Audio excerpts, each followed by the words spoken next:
നമസ്കാരം. ഭാരത് ലൈവിലേക്ക് സ്വാഗതം. നമസ്കാരം. നമ്മുടെ തിരുവനന്തപുരം MP ശശി തരൂർ, ഡോക്ടർ ശശി തരൂരിൻ്റെ വീണ്ടും ഒരു വിവാദപരമായൊരു ചില പഴയ ഓർമ്മകൾ ചികഞ്ഞെടുക്കൽ. പക്ഷേ അത് വിവാദം എന്ന് പറഞ്ഞാൽ രാഷ്ട്രീയമായൊരു വിവാദമല്ല, പക്ഷെ അദ്ദേഹം പറഞ്ഞതൊരു കാര്യമാണ് അല്ലേ? അതെ. അതായത് ഗൾഫ് നാടുകളിൽ നിന്നും, പ്രത്യേകിച്ച് സൗദി അറേബ്യ എന്ന രാജ്യത്തിൽ നിന്നും തിരികെ മടങ്ങിയെത്തുന്ന പ്രവാസികളുടെ കുടുംബങ്ങളുടെ അവസ്ഥ അല്ലേ? അത് സാമ്പത്തികമായി ഉള്ളതല്ല പറഞ്ഞത്. അവിടുത്തെ കൺസർവേറ്റീവ് മൂല്യങ്ങൾ ഇപ്പോഴും സൗദി അറേബ്യയിൽ ഇവിടുത്തെ വനിതാ മാഗസിൻ അല്ലെങ്കിൽ നമ്മുടെ വീക്കിലേക്ക്, മംഗളം വനിതാ വീക്കിലേക്ക് ചെല്ലുമ്പോൾ കരിയോയിലടിച്ചാണ് ഇപ്പോഴതിനെ ഇലക്ട്രോണിക്കലി സെൻസർ ചെയ്യുന്നുണ്ട്. മുമ്പ് കരിയോയിലടിച്ച് ആ മുഖമൊക്കെ മായ്ക്കും. നമ്മുടെ സ്ത്രീകളുടെ പടമൊക്കെ ഉണ്ടെങ്കിൽ കറുപ്പടിച്ചിട്ടാണ് പുറത്തേക്ക് വിടുന്നത്, കവർ പേജ്, ഫ്രണ്ട് പേജ്. അപ്പോൾ ഇപ്പോൾ അതിനൊരു ഇലക്ട്രോണിക്കലി അത് മോണിറ്റർ ചെയ്യാനൊക്കെ പ്രത്യേക ഡിവിഷൻ തന്നെ ഉണ്ടല്ലോ. അപ്പോൾ അങ്ങനെ അവളുടെ കടുത്ത ചില നടപടികൾ, അതായത് സൗദി അറേബ്യയിൽ അതേ കൺസർവേറ്റീവ് യാഥാസ്ഥികമായ ചില നടപടികൾ, ചട്ടങ്ങൾ അല്ലെങ്കിൽ ജീവിതശൈലി അവർ കേരളത്തിൽ വന്നിട്ടും അവർ വ്യാപകമാക്കുന്നു എന്ന് പറഞ്ഞിട്ട് അത് എനിക്ക് 2013 തൊട്ടുള്ളൊരു വിശകലനമാണ്, വേൾഡ് ബാങ്കിൻ്റെ വിശകലനമാണ്. അതിൽ ഞാനൊന്ന് ഒരു വരി പറയാം. ശശി തരൂർ അതിൽ വളരെ വ്യക്തമായി പറഞ്ഞിരിക്കുന്നതെന്ന് പറഞ്ഞാൽ, These are disturbing reports. Kerala has long been host to a liberal progressive practice of Islam, fully in tune with the coexistence and communal harmony prevalent across the state. He added, Kerala is proud of record of educated Muslim girls. എന്ന് അദ്ദേഹം ആദ്യം വളരെ ഒരു കാര്യം അടിച്ചിട്ടുണ്ട്. പിന്നെ പറഞ്ഞത്, import of conservative and even reactionary attitudes and customs from abroad. He has been highlighted by the World Bank report was fundamentally at variance with what Kerala has long been about. Tharoor called for serious introspection. ഒരു നല്ല ഇടപെടൽ വേണമെന്നുള്ള അർത്ഥത്തിലാണ് the internal discussion within the Muslim community. അവരോടാണ് വിട്ടുകൊടുത്തത് ഈ പന്ത്. അവിടെ എനിക്കൊരു വിയോജിപ്പുണ്ട്. Muslim community മാത്രമല്ല അത് ചർച്ച ചെയ്യേണ്ടത്, മുസ്ലിം ഇതര കമ്മ്യൂണിറ്റികളും ഇതൊക്കെ ചർച്ച ചെയ്യണം. കാരണം ഈ സ്ത്രീകളുടെ അഭിമാനം, ഞാൻ സ്ത്രീ സ്വാതന്ത്ര്യം എന്നൊക്കെ പറഞ്ഞ് അതിനെ കുറച്ച് കാണുന്നില്ല. സ്ത്രീകളുടെ അഭിമാനം സംരക്ഷിക്കേണ്ടത് കേവലം സ്ത്രീകളുടെ മാത്രം ഉത്തരവാദിത്വമല്ല, അക്കാര്യത്തിൽ സമൂഹത്തിന് മൊത്തത്തിൽ ഒരു ഉത്തരവാദിത്വമുണ്ട്. ഇവിടെ ശശി തരൂർ പറയുന്നത്, ഇതിനെയൊക്കെ മതത്തിൻ്റെ സങ്കുചിതമായ ഒരു കാഴ്ചപ്പാടിലൂടെ കാണുമ്പോഴാണ് പ്രശ്നം വരുന്നത്. നമുക്ക് തെറ്റ് എന്ന് തോന്നുന്ന കാര്യത്തെ അയ്യോ അത് ശരിയായില്ല, അത് തെറ്റാണെന്നാണ് എൻ്റെ ഒരു വിലയിരുത്തൽ എന്ന് പറയാൻ നമുക്ക് കഴിയണം. ഒരു പക്ഷേ നമുക്ക് തെറ്റിയതായിക്കോട്ടെ, പക്ഷെ നമ്മുടെ മനസ്സിൽ തോന്നുന്ന കാര്യം സത്യമായിട്ട് തന്നെ പുറത്ത് പറയാൻ നമ്മൾ തയ്യാറാകണം. അത് ഒളിച്ചു വെച്ചുകൊണ്ട് അതിനെ ഈ പുട്ടിയടിച്ചും വെള്ള പെയിൻ്റ് അടിച്ചും ഒക്കെ എന്നെ ന്യായീകരിക്കുമ്പോഴാണ് ഈ യു എന്നൊക്കെ പറഞ്ഞ്, അതാണ് ഇവിടുത്തെ നമ്മുടെ മലയാളിയുടെ ഊതിപ്പെരിപ്പിച്ച മതേതരത്വവും ഈ വേണ്ടാത്ത ചില വൃത്തികെട്ട ചിന്താഗതികളുമാണ് ഇതിനെ കൂടുതൽ വഷളാക്കുന്നത്. കഴിഞ്ഞ ദിവസം ഞാൻ അറിഞ്ഞത് ന്യൂസ് 18 മാത്രമാണ് മലയാളത്തിൽ ചർച്ച ചെയ്തത്. നമ്മുടെ ഒരു മാധ്യമങ്ങളും പ്രിന്റ് മീഡിയയിൽ, കാരണം ചാനൽ വന്ന് പോകുന്നു, നമ്മൾ ജസ്റ്റ് ഒറ്റ ഗ്ലിംസ് നമ്മൾ കണ്ടുപോകും. പക്ഷേ പ്രിന്റ് മീഡിയയിൽ വന്ന ഒരു ഡോക്യുമെന്റ് ആണ്, നമുക്ക് എടുത്ത് വായിക്കും. എന്താ ശശി ഒറ്റ പത്രങ്ങൾ റിപ്പോർട്ട് ചെയ്തു, എനിക്ക് തോന്നുന്നു ഇംഗ്ലീഷ് പത്രങ്ങൾ പോലും. ഹിന്ദുസ്ഥാൻ ടൈംസ് വന്നിട്ടില്ല, പക്ഷേ ഞാൻ നോക്കിയപ്പോൾ ഡൽഹിയിലെ ഹിന്ദുസ്ഥാൻ ടൈംസ് മാത്രമാണ് ഇത് കോട്ട് ചെയ്തിരിക്കുന്നത്. ശശി തരൂർ ഇങ്ങനെ പറഞ്ഞിരിക്കുന്നു എന്ന് പറഞ്ഞിട്ട്. ശശി തരൂർ എത്ര പ്രസക്തമായൊരു കാര്യമാണ്. തരൂർ ഒരു സ്ത്രീ വിരുദ്ധ പരാമർശമാണ് നടത്തിയിരുന്നെങ്കിൽ കേരളം കൊണ്ടിളകിയേനെ. ഈ നമ്മുടെ കേരളം മാത്രമല്ല, കാശ്മീർ തൊട്ട് കന്യാകുമാരി വരെ, നീലക്കുയിലുകൾ വരെ മയക്കും കൊണ്ട് പോയനെ. മറ്റേ ഇത് ഇല്ലാത്ത കാർഡടിച്ചിറക്കിയനെ, അത് സ്വന്തം കാർഡടിക്കില്ല, മറ്റേ റിപ്പോർട്ടർ ചാനലിന്റെയും 24-ന്റെയും ഏഷ്യന്റെ പേര് വെച്ചിട്ട് ഒരു വ്യാജ കാർഡും കടിച്ചിടും. അതൊരു പ്രതിഷേധം. പക്ഷെ തരൂർ ഈ പറഞ്ഞത് ആർക്കും വളരെ ചിന്തിക്കേണ്ട ഒരു വിഷയമാണ്. അതായത് താങ്കൾ ചൂണ്ടിക്കാണിച്ച ശരിയാണ്. 2013 മുതൽ 2013 മുമ്പും വേൾഡ് ബാങ്ക് ഇത്തരം പഠനങ്ങളും സർവേകളും ഒക്കെ നടത്തിയിട്ടുണ്ട്. ഞാൻ അതിൻ്റെ ആഴങ്ങളിലേക്ക് പോകുന്നില്ല. പക്ഷെ 2013 കേരളത്തെക്കുറിച്ച്, കേരളത്തിലെ ഈ വളർന്നുകൊണ്ടിരിക്കുന്ന മുസ്ലിം യാഥാസ്ഥിതികത്വം, അത് മുസ്ലിമിൽ മാത്രമാണെന്ന് എനിക്ക് തോന്നുന്നില്ല, മറ്റു പല വിഭാഗങ്ങളിലും അതുണ്ട്. പക്ഷെ അതിന് താരതമ്യേന ഇവരുടെ അത്രയും വളർച്ചയില്ല. ഇസ്ലാമിനുള്ളിൽ അത് കുറേ കൂടെ കൂടുതൽ ശക്തമായി വളരുന്നുണ്ട്. ഞാൻ അതിൻ്റെ ചരിത്ര പശ്ചാത്തലമൊക്കെ പറയാം.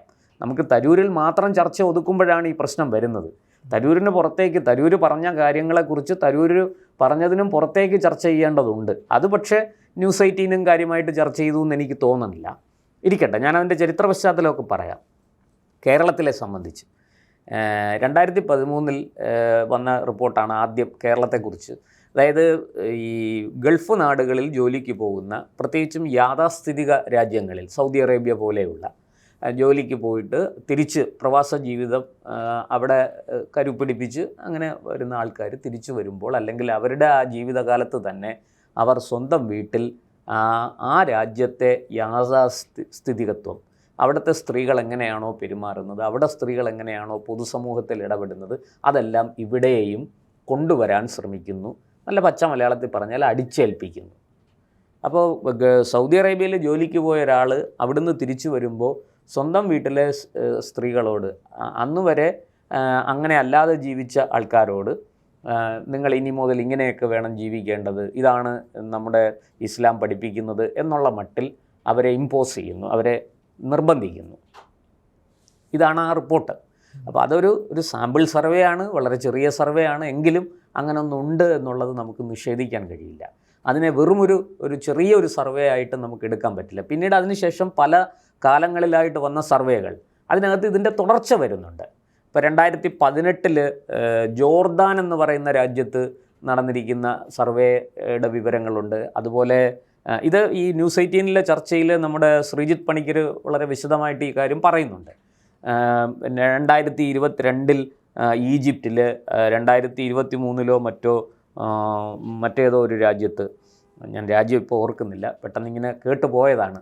അപ്പോൾ ഇവിടങ്ങളിലെല്ലാം ഈ സൗദി അറേബ്യ പോലെയുള്ള ഇസ്ലാമിക യാഥാസ്ഥിതികത്വ ആചാരങ്ങളും അനുഷ്ഠാനങ്ങളും ഒക്കെ ഉള്ള ആ രാജ്യങ്ങളിലെ നിബന്ധനകൾ, അവിടുത്തെ മതനിയമങ്ങൾ ഇവർ സ്വന്തം നാട്ടിൽ മടങ്ങിയെത്തി സ്വന്തം വീട്ടിൽ അതൊക്കെ ആചരിക്കാനും അനുഷ്ഠിക്കാനും അവർ തയ്യാറാകുന്നു, ഒപ്പം മറ്റുള്ളവരെ നിർബന്ധിക്കുന്നു. ഇതാണ് വിഷയം.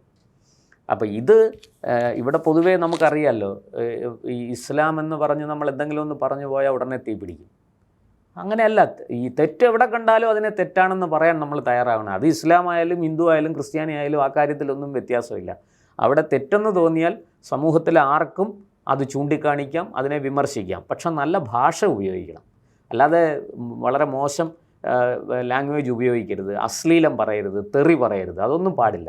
ആരോഗ്യകരമായ വിമർശനം. നമ്മൾ നമ്മളൊരു ഒരു ഹോസ്റ്റൽ ജീവിക്കുകയാണ്. നമ്മൾ 3-4 വർഷം ഹോസ്റ്റലിൽ താമസിക്കുകയാണ്, ബോയ്സ് ഹോസ്റ്റലിൽ. അപ്പോൾ അവിടെ താമസിച്ചിട്ട് നമ്മൾ വീട്ടിലേക്ക് വരുമ്പോൾ നമ്മൾ കുറേ കാലം എടുക്കും നമ്മൾ ഈ അതിൽ നിന്ന് വിട്ടുവരാൻ. അതേപോലെ ആയിരിക്കണം ഈ പ്രവാസികൾ. ഇപ്പോൾ കേരളത്തിൽ മാത്രം കാര്യമല്ല, ഈ ജോർദാനിലായാലും മറ്റു രാജ്യങ്ങളിലായാലും ഒക്കെ ഇതേ അവസ്ഥയാണ്. അവർ ആ രാജ്യത്ത് അവർ കണ്ടു വളരുന്ന, രാജേഷ് അതിനെ അങ്ങനെ നിസ്സാരവൽക്കരിക്കുക, നിസ്സാരമല്ല ഞാൻ പറഞ്ഞത്, അവർ ആ രാജ്യത്ത് കണ്ടു വളരുന്ന സംഭവമാണ്. അതൊക്കെ ഞാനും അനുകൂലിക്കുന്നു, മാറി വരാൻ കുറച്ച് സമയം എടുക്കും. തീർച്ചയായിട്ടും അത് ഞാനും യോജിക്കുന്നു. പക്ഷേ പെട്ടെന്ന് വന്ന ഒരാൾ അല്ല, അവിടെ ഞാൻ അതിനെക്കുറിച്ചല്ല പറയുന്നത്. അത് താങ്കൾ പറഞ്ഞത് ശരിയാണ്. നമ്മൾ അവിടെ കണ്ടും കേട്ടും പരിചയിച്ച അനുഭവിച്ച കുറേ കാര്യങ്ങൾ തിരിച്ച് നാട്ടിൽ വരുമ്പോൾ പെട്ടെന്ന് അതിൽ നിന്നൊരു ചേഞ്ച് വരാൻ, മനുഷ്യൻ എപ്പോഴും അവൻ്റെ ഉള്ളിൽ യാഥാസ്ഥിതികത്വം ഉണ്ട്, ഒരു ഓർത്തഡോക്സ് സ്വഭാവം എപ്പോഴും മനുഷ്യൻ്റെ ഉള്ളിലുണ്ട്. അതായത് നമ്മൾ ഏതൊന്നിലൂടെയാണോ നമ്മൾ സഞ്ചരിച്ചു കൊണ്ടിരിക്കുന്നത് അതിൽ തന്നെ നിലകൊള്ളാൻ നമ്മൾ ഇഷ്ടപ്പെടുന്നു, നമ്മൾ താല്പര്യപ്പെടുന്നു എന്നുള്ളതാണ്. അതൊക്കെ മാനസിക വ്യാപാരങ്ങളാണ്. അതൊക്കെ സ്വാഭാവികമായിട്ട് കാലം കുറച്ച് ചെല്ലുമ്പോൾ അങ്ങ് മാറിക്കൊള്ളും.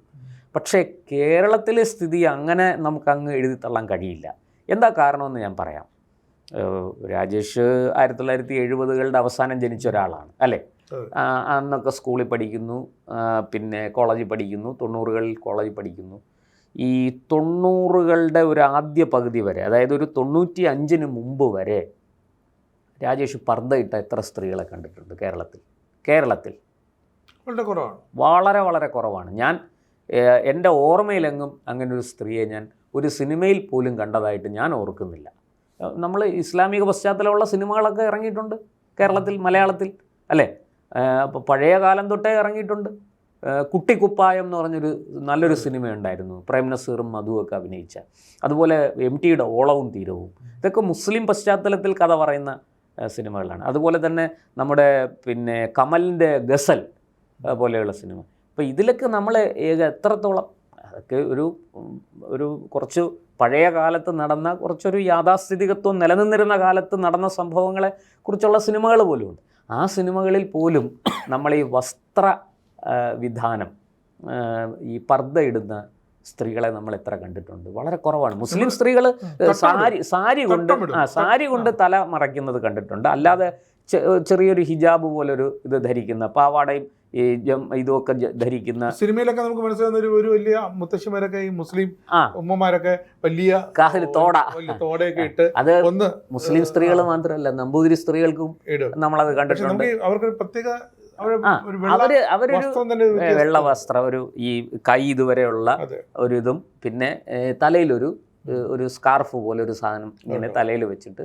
അപ്പോൾ ഇതൊക്കെയാണ് നമ്മൾ കണ്ടിട്ടുള്ളത്. നമുക്കതിലൊന്നും ഒരു അസ്വാഭാവികതയും തോന്നിയിട്ടില്ല. അതിനെ നമ്മളൊരു കൾച്ചറൽ ഐഡൻറ്റിറ്റി ആയിട്ടേ നമ്മൾ കണ്ടിട്ടുള്ളൂ. അതിനകത്ത് എന്തെങ്കിലും ഒരു അടിച്ചമർത്തലിൻ്റെയോ അടിച്ചേൽപ്പിക്കലിൻ്റെയോ ഒന്നും സ്വഭാവം നമ്മൾ ആരും കണ്ടിരുന്നില്ല, നമുക്ക് ആർക്കും തോന്നിയിരുന്നില്ല. അതാണ് സത്യം. പക്ഷേ 90കളുടെ പകുതി കഴിഞ്ഞപ്പോൾ മാറി. അതിന് 2 പേരാണ് കാരണക്കാർ, 2 പേർ. ഇവിടുത്തെ യാഥാസ്ഥിതിക നോക്കൂ. പണക്കാട് തങ്ങളുടെ കുടുംബത്തിലുള്ള സ്ത്രീകളെ നമ്മൾ ആരെങ്കിലും അങ്ങനെ മുമ്പ് കണ്ടിട്ടുണ്ടോ? ഇല്ല, കണ്ടിട്ടില്ല. പക്ഷെ 90കളുടെ പകുതി ആയപ്പോൾ ഇതിനെല്ലാം മാറ്റം വന്നു. അതിന് പ്രധാനപ്പെട്ട ഒരു കാരണം, 1 അബ്ദുൾ നാസർ മദനി, 2 മുജാഹിദുകൾ. ഈ നജുവത്തുൽ മുജാഹിദീൻ എന്ന് പറയുന്ന മുജാഹിദീൻ ഗ്രൂപ്പുകൾ, അവരുടെ പ്രബോധനം, ഈവൻ ജമാഅത്ത് ഇസ്ലാമി പോലും അന്ന് അങ്ങനെ ഒരു കാര്യം ആദ്യകാലത്തൊന്നും ചെയ്തിരുന്നില്ല എന്നുള്ളതാണ്. അവർ യാഥാസ്ഥിതികത്വമൊക്കെ പറഞ്ഞിരുന്നു, ഒക്കെ ശരിയാണ്. പക്ഷേ അവർ പോലും ഈ വസ്ത്രധാരണത്തിൽ ഇങ്ങനൊരു ഇസ്ലാമിക് ഐഡൻറ്റിറ്റി അടിച്ചേൽപ്പിക്കുന്ന ഒരു കാര്യം കൊടുത്തിരുന്നില്ല എന്നുള്ളതാണ്. പക്ഷെ പിന്നീട് നമ്മളിതൊക്കെ കണ്ടു. കേരളത്തിൽ പർദ്ദക്കടകൾ, കൂണുപോലെ മുളച്ചു പൊങ്ങുന്ന പർദ്ദക്കടകൾ നമ്മൾ കണ്ടു. ഞാൻ പറയുന്നത് പർദ്ദ ഇടുന്നത് എന്തെങ്കിലും ഒരു കുഴപ്പമോ കുറ്റമോ ഒന്നുമല്ല. പക്ഷേ അതൊരു ഈ പറഞ്ഞതുപോലെ ഇപ്പോൾ എം എൻ കാരശ്ശേരിയെ പോലെയുള്ള അധ്യാപകർ, പിന്നെ പാണ്ഡിത്യമുള്ളവർ അതിനെ വളരെയധികം എതിർക്കുന്നുണ്ട്, 100% എതിർക്കുന്നുണ്ട്. ഈ കറുത്ത ചാക്കിനുള്ളിൽ തളയ്ക്കപ്പെട്ട സ്ത്രീത്വം എന്നൊക്കെയാണ് അദ്ദേഹത്തെ പോലുള്ളവർ അതിനെ കുറ്റപ്പെടുന്നത്. ഹമീദ് ചേന്നമംഗലൂർ ഒക്കെ വലിയ രൂക്ഷമായിട്ട് അതിനെതിരെ ആക്രമണം നടത്തുന്നുണ്ട്. അവരും ചൂണ്ടിക്കാണിക്കുന്നതാണ് ഈ അബ്ദുൾ നാസർ മദനിയെ പോലെയുള്ളവർ, ഈ മുജാഹിദീനുകളെ പോലെയുള്ളവർ, ഇവരാണ് ഈ മതപരമായ ഈ യാഥാസ്ഥിതികത്വം, ആചാരാനുഷ്ഠാനങ്ങളിലെ ഈ തീവ്രത ഇത് കൊണ്ടുവരികയും അതെന്തിനാണ് കൊണ്ടുവന്നതെന്ന് ചോദിച്ചാൽ, അമുസ്ലിങ്ങളെ വാസ്തവത്തിൽ ഈ മുസ്ലിമിൻ്റെ ഒരു ഐഡൻറ്റിറ്റി സെപ്പറേറ്റ് ആണ് എന്ന് കാണിച്ചുകൊണ്ട് ഇസ്ലാമിനെ വളർത്താൻ വേണ്ടി ചെയ്ത പണിയാണിത്. ആത്യന്തികമായിട്ട് അതാണ്. അവർ നോക്കൂ, അവരെത്രമാത്രം ഇന്നിപ്പോൾ വാസ്തവത്തിൽ ഈ പണ്ടൊക്കെ നമ്മളാരും സ്കൂളിൽ പോകുന്നു, നമ്മൾ പഠിക്കുന്നു, നമുക്ക് ഒരുപാട് കൂട്ടുകാർ, അതിൽ ഹിന്ദുക്കളുണ്ട്, മുസ്ലിങ്ങളുണ്ട്, ക്രിസ്ത്യാനികളുണ്ട്, സൗഹൃദമാണ്. അതിനപ്പുറത്തേക്ക് മതപരമായ എന്തെങ്കിലും ഒരു കാര്യം, ഇപ്പോൾ അവരുടെ ജന്മദിനം വരുന്നു, നമ്മളെല്ലാവരും ഒരുമിച്ചാണ് ആഘോഷിക്കുന്നത്. ഓണം വരുന്നു, ക്രിസ്മസ് വരുന്നു, ബക്രീദ് വരുന്നു, ഇതൊക്കെ നമുക്ക് എന്തെങ്കിലും ഒരു വേർതിരിവ് അതിനകത്തുണ്ടായിരുന്നില്ല. പരസ്പരം അവരുടെ വീടുകളിൽ പോകുന്നു, ഒരുമിച്ച് സിനിമയ്ക്ക് പോകുന്നു, കൂട്ടുകാർ കൂടി, അതിലൊന്നും ഒരു ബുദ്ധിമുട്ടും നമുക്ക് തോന്നിയിരുന്നില്ല. എന്നാൽ ഇന്ന് അങ്ങനെയാണ്. ഇന്ന് ഹിന്ദു കുട്ടികൾ ഹിന്ദുക്കളോട്, മുസ്ലിം കുട്ടികൾ മുസ്ലിങ്ങളോട്, ക്രിസ്ത്യൻ കുട്ടികൾ ക്രിസ്ത്യാനികളോട് മാത്രം കൂട്ടുകൂടുന്ന ഒരു തരത്തിലേക്ക് നമ്മൾ വളരെ വേഗത്തിൽ മാറിക്കൊണ്ടിരിക്കുകയാണ്. ഇതൊക്കെയാണ് അപകടം. തരൂർ ചൂണ്ടിക്കാണിക്കുന്നതിനകത്ത് നമ്മൾ ശ്രദ്ധിക്കേണ്ടത് ഇതാണ്. തരൂർ ആരെ ആക്ഷേപിക്കാൻ വേണ്ടിയിട്ടോ ഒന്നുമല്ല. തരൂർ വാസ്തവം പറഞ്ഞു. ഒരു സർവേ ഇങ്ങനെയുണ്ട്, ഈ സർവേ ഭാവിയിൽ നമുക്ക് ചില അപകടങ്ങൾ വരുന്നതിൻ്റെ സൂചനയാണെന്നൊക്കെ അദ്ദേഹം പറയുന്നുണ്ട്. അത് തീർച്ചയായിട്ടും ആ അപകടങ്ങളെ മറികടക്കാനാണ് നമ്മൾ ശ്രമിക്കേണ്ടത്. യാഥാസ്ഥിതികത്വം തിരിച്ചു കൊണ്ടുവരികയല്ല വേണ്ടത്. മതപരമായ അനുഷ്ഠാനം വൈയക്തികമാണ്. അത് വൈയക്തികമായിട്ട് വ്യക്തിപരമായിട്ട് തന്നെ ഇരിക്കട്ടെ. അതിനെ നമ്മൾ പൊതുസമൂഹത്തിൽ ചർച്ചയാക്കേണ്ട കാര്യമില്ല. പൊതുസമൂഹത്തിൽ എൻ്റെ ഐഡൻറ്റിറ്റി, ഞാൻ ഇന്നതാണ് എന്ന് കാണിക്കേണ്ട കാര്യമില്ല. അത് കാണിക്കാം നമുക്ക് നമ്മുടെ വ്യക്തിത്വത്തിൽ ഒഴിച്ചുകൂടാനാകാത്ത ചില കാര്യങ്ങളിലൊക്കെ നമുക്കത് കാണിക്കാം. നമ്മളിത് പറയുമ്പോഴും ഈ മുസ്ലിം കുട്ടികൾക്ക് അവർക്ക് മതപാഠശാലകളുണ്ട്, മദ്രസകൾ പോലുള്ള മതപാഠശാലകളുണ്ട്. അപ്പോൾ അവരെല്ലാം അങ്ങോട്ട് സെൻറ്റർ ചെയ്യും. അത് അവരുടെ ആവശ്യമാണ്, അവരുടെ സമുദായം. അല്ലാതെ അവർ ഒരിക്കലും ഹിന്ദു മതത്തെ ക്രിസ്തു മതത്തെ അവരുടെ കുട്ടികളെ മതം പഠിപ്പിക്കേണ്ടത് അവരുടെ ആവശ്യമാണ്. അതേപോലെ തന്നെ ഈ ക്രിസ്ത്യൻ സഭകളിലെ കുട്ടികൾക്ക് സൺഡേ ക്ലാസ് ഉണ്ട്, ബൈബിൾ ക്ലാസ് ഉണ്ട്. അപ്പോൾ ഈ സൺഡേസിലൊക്കെ അവരൊന്ന് കുട്ടികളുടെ കൂട്ടായ്മ KCY അടക്കമുള്ള കൂട്ടായ്മകൾ അവരെ കുട്ടികളും ഒരു അല്ല അവിടെ അവർ ഈ പറയുന്ന പോലെ അവരുടെ ഒരു ഐഡന്റിറ്റി അവിടെ കീപ്പ് ചെയ്തോട്ടെ. അത് പക്ഷേ ഇവരെ പഠിപ്പിക്കുന്നവരാണ് ഈ കുട്ടികളെ പ്രത്യേക ഗ്രൂപ്പുകളാക്കുന്നത്. ഈ ഹിന്ദു കുട്ടികൾക്ക് അങ്ങനെ പ്രത്യേകിച്ചൊന്നും പഠിപ്പിക്കാൻ ബാലഗോകുലംകാർക്ക് പോലും ആ കുട്ടികളെ വേണ്ട. അതൊരു RSSന്റെ ഒരു വകഭേദമായി മാറി. അല്ല അങ്ങനെ ഈ ഹിന്ദു ഇതനുസരിച്ച് മതപാഠശാലകളോ ഈ ബാലഗോകുലത്തിന്റെ ക്ലാസ്സുകളോ ഒക്കെ ആണെങ്കിൽ പോലും അവിടെ ഒന്നും ഇത്തരത്തിലുള്ള കാര്യങ്ങളല്ല പഠിപ്പിക്കുന്നത്. അവിടെ പുരാണങ്ങളും കഥകളും മറ്റത് മതപരമായ അനുഷ്ഠാനങ്ങൾ, ആചാരങ്ങൾ. ഇവിടെ അങ്ങനെയല്ല. ഇവിടെ ഇപ്പം നിങ്ങൾ നോക്കൂ, അത് വളരെ ശരിയാണ്. ഇപ്പോൾ രാജേഷ് ഇന്ന് രാവിലെ ക്ഷേത്രത്തിൽ പോയോ എന്ന് ആരും അന്വേഷിക്കില്ല. ക്ഷേത്രത്തിൽ പോയാലും നിങ്ങൾ ഹിന്ദുവാണ്, ക്ഷേത്രത്തിൽ പോകാതിരുന്നാലും ചന്ദനക്കുറി ഇട്ടാലും ചോദിക്കും, പോയോ പോകാതെ ഇട്ടാണെന്ന് ചോദിക്കും. അതാണ് ഇട്ടാലും സംശയമാണ്, പോയില്ലല്ലേ. അപ്പോൾ അല്ല ഞാൻ പറയുന്നത്, നിങ്ങൾ പക്ഷെ നിങ്ങളുടെ ഈ ഹിന്ദു ഐഡന്റിറ്റി ആരും എടുത്ത് കളയാൻ വരില്ല. നിങ്ങൾ ഈ അമ്പലത്തിൽ പോയാലും പോയില്ലെങ്കിലും നിങ്ങളെ മറ്റത് അവർക്ക് രണ്ട് മറ്റത് അങ്ങനെയല്ല, അവർക്ക് അവരുടേതായ കുട്ടികൾ സെപ്പറേറ്റഡ് ആയി പോകുമോ എന്നൊരു പേടിയുണ്ട്. ഈ ഭയമൊക്കെ മാറ്റി. അതെന്തുകൊണ്ടാണ്? ഈ ബലം പിടുത്തം കൊണ്ടാണ്. അതേസമയം കുറെ കൂടെ ലിബറൽ ഗോത്രങ്ങൾ കണ്ടിട്ടില്ലേ? ഗോത്രങ്ങൾ ഈ ഗോത്രം ഒരു വേലിക്കെട്ടിനകത്ത് അത് എന്നായാലും ആ വേലിക്കെട്ടിനെ അവർ പൊളിക്കും. അതുകൊണ്ടാണ് ഇന്ന് കേരളത്തിൽ മുസ്ലിംസിൻ്റെ ഒക്കെ എണ്ണം കൂടിക്കൊണ്ടിരിക്കുന്നത്. നോക്കൂ, ക്രിസ്ത്യൻ വിഭാഗത്തെ എടുത്താലും ഇന്ന് ചെറുപ്പക്കാർ ഇപ്പോൾ ക്രിസ്തുമതത്തിന് വലിയ സ്വാധീനമുള്ള യൂറോപ്പിലും അമേരിക്കയിലും ഒക്കെ എന്താണ് നടക്കുന്നത്? അവിടെ ക്രിസ്ത്യാനിറ്റിയോട് ആൾക്കാർ വിട പറഞ്ഞുകൊണ്ടേ. ഇവിടുന്ന് എന്തിനാണ് ചെറുപ്പക്കാർ പോകുന്നത്? സൺഡേ ക്ലാസ്സിൽ രക്ഷപ്പെടാണ് ഈ ക്രിസ്ത്യൻ പിള്ളേരൊക്കെ പഠിച്ച അവര് പുറത്തോട്ട് പോകും. അവരവിടെ പള്ളിയിൽ പോകുന്നു. അവിടെ പള്ളിയൊക്കെ പൂട്ടിക്കൊണ്ടിരിക്കുകയാണ്. പള്ളി പൂട്ടി മറ്റേ സൂപ്പർ മാർക്കറ്റിലേക്ക് സിനിമാ തിയേറ്ററും ഒക്കെ ആയി. അല്ല, അങ്ങനെ രസകരമായ പല കാര്യങ്ങളും ലോകത്ത് നടക്കുന്നുണ്ട്. എന്തായാലും തരൂർ പറഞ്ഞത്, അല്ലെങ്കിൽ തരൂർ ഒരു ചർച്ചയ്ക്ക് വേണ്ടി കൊളുത്തി വിട്ടിരിക്കുന്നത് ആരോഗ്യകരമായൊരു ചർച്ച. കേരളം മനഃപൂർവ്വം മറന്നൊരു വിഷയമാണത്. തീർച്ചയായിട്ടും മനഃപൂർവ്വം നമ്മൾ ആരെങ്കിലും ഏതെങ്കിലും ഒരു രാഷ്ട്രീയ നേതാവ് ഇടതല്ലെങ്കിൽ വലതിലെ അല്ലെങ്കിൽ BJP ഏതെങ്കിലും ഒരു നേതാവ് ഇതിനെക്കുറിച്ച് ചൂണ്ടിക്കാണിച്ച തരൂരല്ലാതെ അല്ല. അത് ഒന്നാമത്തെ കാര്യം, വായനാശീലം വേണം. ഇതിനെക്കുറിച്ച് പറയണമെങ്കിൽ അറിവ് വേണം. അതിനെക്കുറിച്ചുള്ള ലോകത്ത് ആകമാനം എന്തൊക്കെ നടക്കുന്നു എന്നുള്ളതിനെക്കുറിച്ചൊരു ധാരണ വേണം. അതൊന്നും ഇല്ലാത്തവർ ഇതിനെക്കുറിച്ച് പറയാതിരിക്കുന്നതാണ് നല്ലത്. പക്ഷെ എന്തായാലും ഇതിപ്പോൾ ഈ തരൂർ ചൂണ്ടിക്കാണിച്ച വിഷയം അത് ന്യൂസ് 18 ചർച്ച ചെയ്തപ്പോൾ കുറെ കൂടെ അതിനകത്ത് കുറേ തെറ്റിദ്ധാരണകളും കാര്യങ്ങളും ഒക്കെ വരാൻ സാധ്യതയുണ്ടായിരുന്നു. പക്ഷെ അവിടെ നമ്മുടെ ശ്രീജിത്ത് പണിക്കർ വളരെ കൃത്യമായിട്ട് അതിന് നല്ല വ്യാഖ്യാനം കൊടുത്തു എന്നുള്ളതാണ്. ഈ വെറും ഒരു മതപരമായ ഇതിനപ്പുറത്തേക്ക് ലോകത്ത് ഈ കാര്യത്തിൽ എന്തൊക്കെ നടക്കുന്നു, ഇതുകൊണ്ടുണ്ടാകുന്ന ഗുണം ദോഷം ഒക്കെ ചർച്ച ചെയ്യേണ്ടതാണ് വാസ്തവത്തിൽ. അതിനെ ആ ഒരു ആംഗിളിലേക്ക് കൊണ്ടുപോകാൻ പണിക്കർക്ക് സാധിച്ചു. ഒരു പണിക്കരെ കൊണ്ട് എന്ത് ചെയ്യും? അല്ല എങ്കിലും ഞാൻ പറഞ്ഞ കുറച്ച് കാര്യങ്ങൾ പറയാമെന്നല്ല, വീണ്ടും ഒന്നുകൂടി ഈ വിഷയം ഒന്ന് അടിത്തട്ട് കിടന്ന വിഷയത്തിനടുത്ത് മേളിലേക്ക് പോയി. അല്ല, അങ്ങനെ ഞാൻ പറയണ ഇതൊക്കെ വരണമെന്നേ. അങ്ങനെ ഇത് എന്നും ഇങ്ങനെ ഇതിനെയൊന്നും ആരും ഈ വിഷയങ്ങളെക്കുറിച്ച് ഒരു ചർച്ചയും ഇല്ലാതിരുന്നാൽ എന്തായിരിക്കും സംഭവിക്കുക?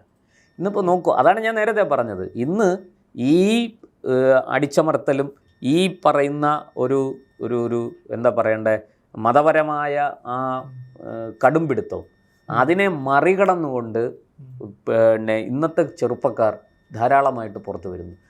രാജേഷ് കഴിഞ്ഞ ദിവസം കണ്ടില്ലേ, ഓരോ കോളേജുകളിൽ തട്ടമിട്ട പെൺകുട്ടികൾ, 100 കണക്കിന് പെൺകുട്ടികളാണ് ഈ ഓണാഘോഷത്തിൽ പങ്കെടുത്തുകൊണ്ട് ഇത് നടത്തുന്നത്, ഡാൻസ് കളിക്കുന്നത്. ഇതിനെ ആർക്ക് എതിർക്കാൻ പറ്റും? എത്ര ഇതിനെ വിമർശിച്ചുകൊണ്ട് സോഷ്യൽ മീഡിയയിലൊക്കെ പോസ്റ്റുകളൊക്കെ വരുന്നുണ്ട്. പക്ഷെ ഞാൻ ചോദിക്കണം, നിങ്ങൾ എത്ര പോസ്റ്റ് ഇട്ടാലും വരും തലമുറയെ, അടുത്ത വളർന്നു വരുന്ന കുട്ടികളെ, ആൺകുട്ടികളെയും പെൺകുട്ടികളെയും നിങ്ങൾക്ക് എത്ര കണ്ട് ഇതിൽ നിന്നൊക്കെ തടഞ്ഞു നിർത്താൻ കഴിയും? കുട്ടികൾ ഇതൊക്കെ ആഗ്രഹിക്കുന്നുണ്ട്. നൃത്തവും പാട്ടും ആഘോഷങ്ങളും ഒക്കെ കുട്ടികൾ ആഗ്രഹിക്കുന്നുണ്ട്. അവർ കുട്ടികളാണ്, അവർ വളർന്നു വരുന്നതേ ഉള്ളൂ. ആ കുട്ടികളെ നിങ്ങൾ 18 19 വയസ്സായി എന്ന് പറഞ്ഞ് അതിൻ്റെ കുട്ടിത്തമൊന്നും പൂർണ്ണമായിട്ടും വിട്ടുമാറിയിട്ടില്ല. അവർ പഠിക്കട്ടെ, അവർ കളിക്കട്ടെ, അവർ ആഘോഷിക്കട്ടെ. പക്ഷേ ഇതിനൊക്കെ ഒരു എന്താ പറയേണ്ട, അതിനൊരു മര്യാദയും നിയന്ത്രണം വേണം. അതൊന്നും അക്രമത്തിലേക്കും പിന്നെ മറ്റ് അനാശാസ്യങ്ങളിലേക്കൊന്നും പോകാൻ പാടില്ല. അത് ഏതെങ്കിലും തരത്തിൽ ഈ പറയുന്നത് പോലെ പിന്നെ ദുഷിച്ച സ്വഭാവങ്ങളിലേക്ക് പോകാൻ പാടില്ല. മദ്യപാനം പോലെയുള്ള കാര്യങ്ങളിലേക്ക് പോകാൻ പാടില്ല. അതൊക്കെ ഞാൻ യോജിക്കുന്നു. അവിടെ നിയന്ത്രണം വേണം. അത് നിയന്ത്രിക്കേണ്ടത് മുതിർന്നവരാണ്. അവരെ നിയന്ത്രിക്കണം, അവരെ സ്നേഹബുദ്ധിയാ ശാസിക്കണം. പക്ഷേ നിങ്ങൾ എത്ര കാലം അവരെ ഇതിൽ നിന്നൊക്കെ തടഞ്ഞു നിർത്തും? അവരുടെ ഈ ആഘോഷങ്ങൾക്ക് എത്ര കാലം വിലക്കേർപ്പെടുത്തും? അവരെ എത്ര നാൾ നിങ്ങൾ ഈ പർദ്ദയ്ക്കുള്ളിൽ മൂടി വയ്ക്കും? അല്ലെങ്കിൽ എത്ര കാലം നിങ്ങൾ മറ്റ് മതനിയമങ്ങൾ പറഞ്ഞ്, അത് ഹിന്ദു ആയാലും മുസ്ലിം ആയാലും ക്രിസ്ത്യാനി ആയാലും ശരി, ഇവരെയൊക്കെ നിങ്ങൾ തളച്ചിടും? ഏത് ചങ്ങല കൊണ്ടാണ് നിങ്ങൾ ഇവരെ ബന്ധിക്കാൻ പോകുന്നത്? ആ ചങ്ങലകൾക്കൊന്നും ഒട്ടും തന്നെ ബലമില്ല എന്നുള്ളത് കാലം തെളിയിച്ചുകൊണ്ടിരിക്കുകയാണ്. അത് പൊട്ടിച്ചെറിയാൻ നിമിഷാർദ്ധം പോലും വേണ്ട എന്നിതാ ബോധ്യപ്പെടുത്തിക്കൊണ്ടിരിക്കുകയാണ് കാലം നമ്മളെ. അപ്പോൾ അതിനെയൊക്കെ ആ രീതിയിൽ മനസ്സിലാക്കി മാറ്റങ്ങൾ വരുത്തേണ്ട മാറ്റങ്ങളൊക്കെ വരുത്തണം. പിന്നെ സൗദി അറേബ്യയും കേരളവും തമ്മിൽ ഒരുപാട് വ്യത്യാസമുണ്ട്. സൗദി അറേബ്യയിൽ അങ്ങനെ ആചാരങ്ങളുണ്ട്. ഇപ്പോൾ സൗദി അറേബ്യയിൽ തന്നെ എന്തെല്ലാം മാറ്റങ്ങളാണ് വന്നിരിക്കുന്നത്. അവിടെ സ്ത്രീകൾക്ക് പണ്ട് ലൈസൻസ് എടുക്കാൻ പറ്റില്ലായിരുന്നു, ഇപ്പോൾ ലൈസൻസ് എടുക്കാം. പർദ്ദയുടെ കാര്യത്തിൽ വലിയ ഇളവുകൾ വന്നിരിക്കുന്നു. ഒരുപാട് മാറ്റങ്ങൾ സൗദി അറേബ്യയിൽ. ഈ സൗദി രാജകുമാരൻ MBS ഈ സൗദി വിട്ടുവന്ന പ്രവാസികളാണല്ലോ ഈ കൺസർവേറ്റീവ് മനോഭാവം. പിന്നെ അവിടുത്തെ കാര്യം അവരെങ്ങനെ അറിയണം? അവിടെ മാറി എന്നുള്ളവർ അറിയില്ല. അല്ല, അതാ ഇന്നിപ്പോൾ ഇതൊക്കെ അറിയാൻ എളുപ്പം. അവരെ 70കളിലെയും 80കളിലെയും മനോഭാവം ഇവിടെ അടിച്ചേൽപ്പിച്ചുകൊണ്ടിരിക്കുകയാണ്. അതിന് വെള്ളവും വളവും ഇട്ട് മരുന്ന് കൊടുത്ത് അതിനെ ആളി കത്തിക്കാൻ ഇവിടെ ചില മതപണ്ഡിതന്മാരും ഇത്തരത്തിലുള്ള ചില സംഘടനകളും ആൾക്കാരും. ഇവർക്കെല്ലാം അവരുടേതായ രാഷ്ട്രീയ ലക്ഷ്യങ്ങളുണ്ട്. അല്ലാതെ അവർക്കൊന്നും മതത്തിൻ്റെ നവീകരണമോ മനുഷ്യൻ്റെ സർവ്വതോന്മുഖമായ പുരോഗതിയോ ഒന്നും അല്ല അവർക്ക് താല്പര്യം. അവർ ചിന്തിക്കുന്നത് എങ്ങനെ ഈ മതത്തെ ഒരു ടൂളായിട്ട് ഉപയോഗിച്ച് എങ്ങനെ രാഷ്ട്രീയ നേട്ടം കൊയ്യാമെന്നാണ്. അത് അബ്ദുൽ നാസർ മദനി ആയാലും അത് മുജാഹിദീനായാലും ആരായാലും ശരി, അവർക്കൊന്നും അതിനപ്പുറത്തേക്ക് എന്തെങ്കിലും താല്പര്യങ്ങളുണ്ട് എന്ന് എനിക്ക് തോന്നുന്നില്ല. പക്ഷേ ഇതൊന്നും കൊണ്ട് ഒരു സമൂഹത്തെയും ഒരു യുവതലമുറയെയും ഒരു ജൻസിയെയും തളച്ചിടാം എന്ന് കരുതണ്ട. അത് വലിയ മണ്ടത്തരമാണ്. തരൂർ ചൂണ്ടിക്കാണിച്ചത് വാസ്തവത്തിൽ അതാണ്.